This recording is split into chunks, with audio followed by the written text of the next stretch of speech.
Bonsoir, alors aujourd'hui je reviens, salam alaikum, je reviens pour parler d'un phénomène notamment avec nos prédicateurs, nos imams de l'étranger, certains aussi ici, que ce soit en France, en Belgique, qui expliquent que tu peux battre ta femme, mais faut pas que ça laisse de traces, voilà, et nous faire croire que ça c'est la religion.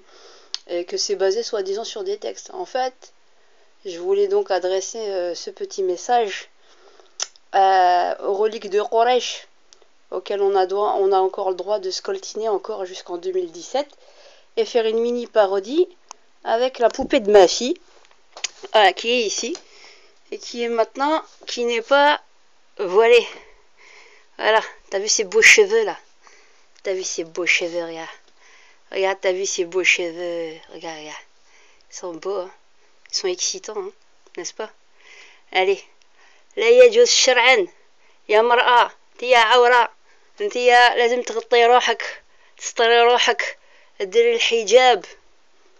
حجاب il n'existe pas في اللغة عربية pour désigner le voile des cheveux. Ça je le développe, vous inquiétez pas. Alors faut frapper, mais faut pas laisser de traces. Donc on doit lui faire comme ça. On doit lui faire comme ça, tu vois. Mais ça laisse pas de traces. Ça laisse pas de traces. يا سمية انت يا ما حبيتيش تقولي هبل. قولي هبل. قولي هبل. قولي هبل. Tu montres tes cheveux. Tu veux pas dire hubel. Tiens des baffes, tiens. Tiens, ça se voit pas. C'est invisible. Hein? Sahab al-Quraysh. Allez, on va leur faire une Barbie. Une Barbie muhtajiba. Tqa'dou bina. Tmeskhorou bina. Vous vous moquez de nous. Hein? Une Barbie avec le voile. Hein? Vous voulez couvrir nos petites filles. Hein? Qui sont même pas en âge de choisir pour elles-mêmes.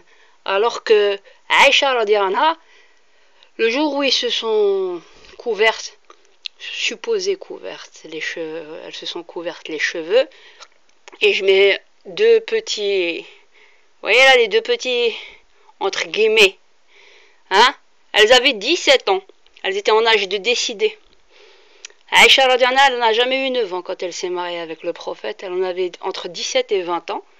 Et le prophète avait une cinquantaine d'années, il se portait bien et faisait beaucoup plus jeune que son âge. Ça aussi, on va bien argumenter, vous inquiétez pas. On a encore affaire aux reliques de Quraysh, des pédophiles qui ont fait passer le prophète pour un pédophile, le prophète pour un monstre alors que c'est pas un monstre. Et maintenant, on nous dit qu'on peut taper sa femme alors que Rasulullah sallallahu alayhi wa sallam jamais il a frappé ses femmes, jamais de la vie. Hein, on va régler ça bientôt. Voilà, ça laisse pas de traces, t'as vu? T'as vu? T'as vu? Ça laisse pas de traces, ça laisse pas de traces. À bientôt, nous, on vous en laissera des traces. Avec nos écrits. Salam alaikum.